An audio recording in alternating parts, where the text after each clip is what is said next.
सत्याची सुरुवात झालेली आहे। जी काही प्रलंबित बाकीचे 3 भाग आहेत तर त्याची 100% आपण कामं करू, विकास करू। कारण भाग नुसता आता सम्राटनगर किंवा 63 क्रमांक राहिलेला नाही आहे, तो 4 भागाचा भाग झालेला आहे। तर 4 भागाची आपण कामं त्या नियंत्रित पद्धतीने करू। प्रभाग क्रमांक 18 मधून शिवसेनेकडून निवडणूक लढवत असलेले इच्छुक उमेदवार सत्यजित चंद्रकांत जाधव हे या निवडणुकीच्या रिंगणात उतरलेले आहेत। आज त्यांचा प्रचाराचा शुभारंभ झालेला आहे। आपल्यासोबत आहेत सत्यजित जाधव साहेब, आपण त्यांच्याशी बोलूयात। दादा, काय सांगाल, आज प्रचाराचा शुभारंभ होतोय, कसा प्रतिसाद आपल्याला मिळालेला आहे? प्रतिसाद तुम्ही आता तुमच्या समोरच आहे, प्रतिसाद काय मिळालेला आहे।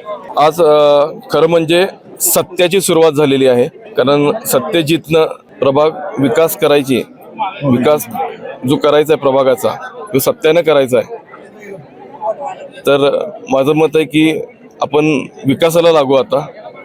नक्कीच दादा, ज्याप्रमाणे दिवंगत आमदार चंद्रकांत जाधव साहेब यांनी जे स्वप्न पाहिलं होतं, कोल्हापूरचा जो विकास करायचा होता, कोल्हापूरचा कायापालट करायचा होता, त्याप्रमाणे तुमचे काय नेमके मुद्दे असणार आहेत या निवडणुकीच्या दरम्यान?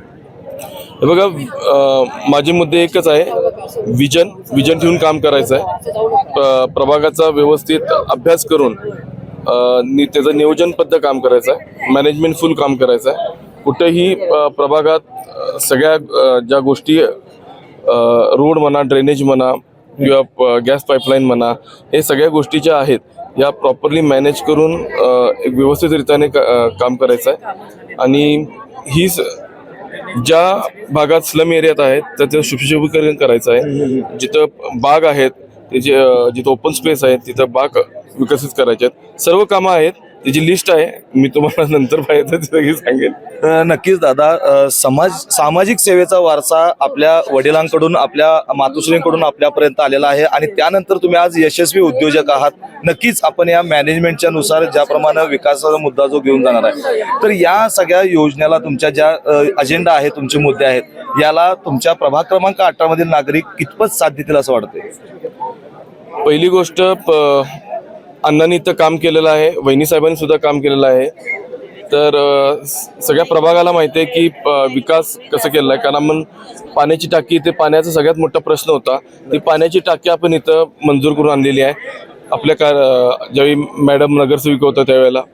तर ही कामं जी रेंगाळलेली होती इतके वर्ष, जवळजवळ 20 वर्ष इथं पाण्याची टंचाई होती आणि एरियासुद्धा विस्तार झाला।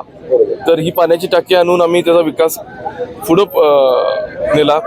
आणि आता जी काही प्रलंबित बाकीचे 3 भाग आहेत तर त्याची 100% आपण कामं करू, विकास करू। कारण भाग नुसता आता सम्राटनगर किंवा 63 क्रमांक राहिलेला नाही आहे, तो 4 भागाचा भाग झालेला आहे। तर 4 भागाची आपण कामं त्या नियंत्रित पद्धतीने करू।